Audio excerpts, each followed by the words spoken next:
CBSE की OSM system को लेकर देश भर में विवाद गहराता जा रहा है। छात्र परेशान हैं क्योंकि अब आगे दाखिला लेने का वक्त आ चुका है, लेकिन री इवैल्यूएशन के लिए सीबीएसई की तरफ से जो पोर्टल खोला जाना था वो अंडर अपडेशन दिखा रहा है। इस वजह से छात्र परेशान हो रहे हैं कि री इवैल्यूएशन के लिए आवेदन कैसे करें। बवाल ये भी है कि लाखों छात्रों की आंसर शीट की डिजिटल जांच के लिए जिस कंपनी को जिम्मेदारी दी गई है वही कंपनी अब सवालों के घेरे में है। कंपनी का नाम है क्वेम्प्ट एडुटेक। आरोप है कि टेंडर प्रक्रिया में बदलाव कर कंपनी को फायदा पहुंचाया गया। दरअसल डिजिटल सिस्टम में गंभीर खामियां थी। एथिकल हैकर ने इन खामियों को उजागर किया और शुरुआती इनकार से बाद सीबीएसई ने समस्या मान भी ली। अब मामला संसद की स्थायी समिति तक पहुंच चुका है। सीबीएसई के छात्रों के लिए यह मामला कितना उलझ गया है वो इस रिपोर्ट के जरिए हम आपको समझाते हैं।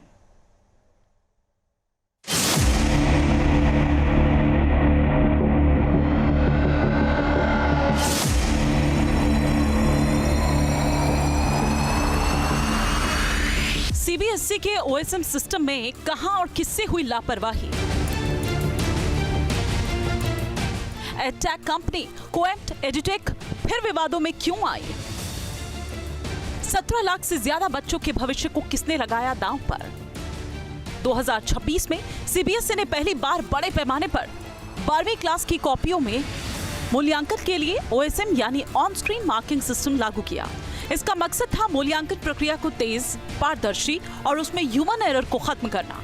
कॉपियों को स्कैन कर डिजिटल रूप से परीक्षकों तक पहुंचाया गया और अंक सीधे सिस्टम में दर्ज किए गए। लेकिन नतीजा आते ही देश भर में शिकायतें आने लगी। कई छात्रों ने आरोप लगाया कि उन्हें दिखाई गई आंसर शीट्स में पन्ने गायब थे, सप्लीमेंट्री शीट जुड़ी ही नहीं थी, कुछ कॉपियां धुंधली थी, कुछ मामलों में गलत कॉपियां अपलोड हो गईं और री इवैल्यूएशन पोर्टल पर भी तकनीकी दिक्कतें सामने आईं। इन शिकायतों के बीच सोशल मीडिया पर एक और बहस शुरू हुई। क्या जिस कंपनी को ये काम दिया गया उसे टेंडर प्रक्रिया में कुछ खास तौर पर फायदा पहुंचाया गया था? इस विवाद की कहानी किसी तकनीकी ऑडिट से नहीं बल्कि झारखंड के एक 12वीं क्लास के छात्र के हौसले और उसकी पैनी निगाह से शुरू होती है। इस छात्र ने केवल खेल खेल में सीबीएसई के ओएसएम पोर्टल की कमियों को पकड़ा और अपने एक ब्लॉग पोस्ट के जरिए इस बड़ी लापरवाही को इंटरनेट पर सार्वजनिक कर दिया। उसने दिखाया कि कैसे सीबीएसई की डिजिटल सुरक्षा सिर्फ एक दिखावा थी। इस बेखौफ छात्र की एक अकेले ब्लॉग ने सीबीएसई के गलियारों में हड़कंप मचा दिया। I have wrote a blog that compares the tender documents of CBSE and I have uploaded it and I have published it, and I have just compared both of them and I found some discrepancies, and yes, that's pretty much it. For those people who have not read your blog, can you highlight what was the discrepancies that you highlighted and what was the impact of that? There were many discrepancies, ma'am. Like there were at least 15 discrepancies as per my blog. I would like to highlight 3 or 4 of them. The first, let me give a background about Coempt. I think we all have a background about Coempt. That Coempt was named as Globe Arena, and they have a very shady background. 23 students killed themselves because of Coempt. Now we have that clear. I'd like to tell you about RFP. RFP is request for proposal, and what happens is basically that the government issues a tender. CBSE is a government entity. It issued a tender. It issues a tender and it asks the bidder to bid for it. छात्र के इस blog के सामने आने के बाद महज 19 साल के साइबर सिक्योरिटी रिसर्चर निसर्ग अधिकारी ने इस मामले की गहराई से जांच शुरू की। निसर्ग अधिकारी ने जो खुलासे किए वो और भी ज्यादा डराने वाले थे। निसर्ग के मुताबिक ओएसएम पोर्टल में इतने लूप होल थे जिसकी वजह से स्कैन की गई आंसर शीट और क्वेश्चन पेपर इंटरनेट पर उपलब्ध हो गए थे। निसर्ग ने यह दावा किया कि परीक्षा रिकॉर्ड से जुड़े Amazon web series cloud storage bucket को ठीक से कॉन्फ़िगर नहीं किया गया था। पोर्टल का आर्किटेक्चर इतना कमजोर था कि कोई भी यूजर आईडी और पासवर्ड के बगैर सीधे यूआरएल में बदलाव करके छात्रों की आंसर शीट्स डाउनलोड कर सकता था। निसर्ग ने इस मामले के पब्लिक होने से 3-4 दिन पहले ही भारत सरकार की साइबर सुरक्षा एजेंसी CERT को भी इस बारे में ईमेल के जरिए सूचित कर दिया था।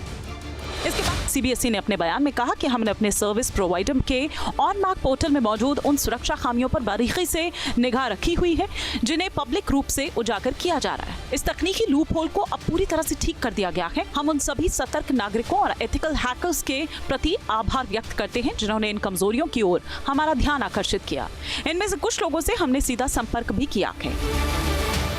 अब आपको बताते हैं कि आखिर ये विवादित कंपनी कोएम्प्ट एजुटेक है क्या और इसका बैकग्राउंड क्या है। कोएम्प्ट एजुटेक एजुकेशन के फील्ड में टेक्निकल सॉल्यूशन और आईटी सर्विसेज देने वाली हैदराबाद की एक कंपनी है। कोएम्प्ट एजुटेक एक टेक और एग्जाम टेक्नोलॉजी कंपनी है। ये कंपनी सीबीएसई को परीक्षा प्रक्रिया से जुड़ी डिजिटल सर्विस मुहैया कराती है। कोएम्प्ट का पुराना नाम ग्लोबारेना था। साल 2019 में तेलंगाना इंटरमीडिएट एग्जाम में कोएम्प्ट एजुटेक के परीक्षा सॉफ्टवेयर में गड़बड़ी पकड़ी गई थी। तब नतीजे आने पर 23 छात्रों ने खुदकुशी कर ली थी। इस बार भी कंपनी ने अपने ऊपर लगे आरोपों को खारिज कर दिया। हालांकि विवाद बढ़ने के बाद केंद्र सरकार और शिक्षा मंत्रालय ने इस मामले को गंभीरता से लिया। केंद्रीय शिक्षा मंत्री धर्मेंद्र प्रधान ने सार्वजनिक तौर पर यह कबूल किया कि ओएसएम प्रणाली में कुछ गड़बड़ियां सामने आई थी।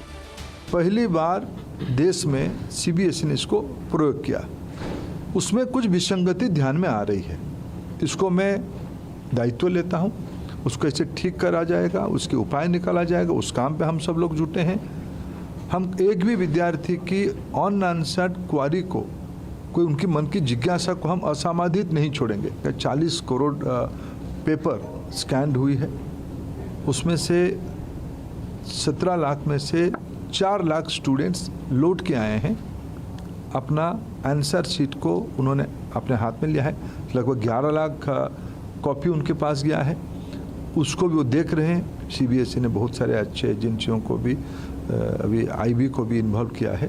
हमारी पूरा आईआईटीज़ का एक एक्सपर्ट प्रोफेसर ग्रुप उसको निगरानी कर रहा है।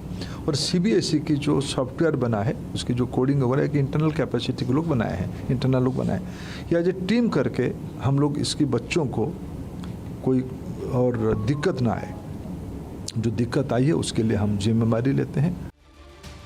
अब खबर आ रही है कि अगर सर्विस प्रोवाइडर की भूमिका में कोई गंभीर कमी पाई जाती है तो उसके खिलाफ दंडात्मक कार्रवाई की जा सकती है। ये कार्रवाई जुर्माना, कॉन्ट्रैक्ट संबंध प्रतिबंध या दूसरे प्रशासनिक कदमों के रूप में हो सकती है। संसद की एक स्थायी समिति ने भी इस मामले में दखल दिया है। संसद की स्थायी समिति ने ओएसएम सिस्टम में भारी गड़बड़ियों, ब्लर कॉपीज के मूल्यांकन और नतीजों के बाद छात्रों को आ रही समस्याओं को लेकर 2 जून को केंद्रीय शिक्षा मंत्रालय और सीबीएसई के अधिकारियों को तलब किया। ये विवाद सिर्फ एक कंपनी या ठेके का मामला नहीं है, इससे जुड़े करोड़ों छात्रों का ये भरोसा है। एग्जाम सिस्टम की विश्वसनीयता और डिजिटल शिक्षा व्यवस्था की सिक्योरिटी।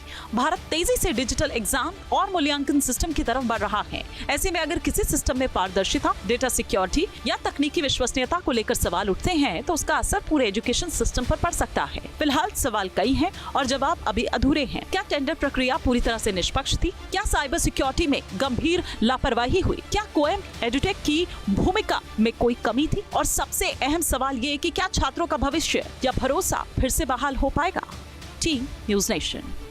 आपके मोबाइल पर तुरंत आएगी ब्रेकिंग न्यूज। स्क्रीन पर सबसे पहले दिखेगी बड़ी खबर। देश दुनिया की हर खबर एक जगह। अब आपके मोबाइल पर तुरंत फटाफट इंस्टॉल कीजिए न्यूज़ नेशन ऐप और रखिए खुद को अपडेट।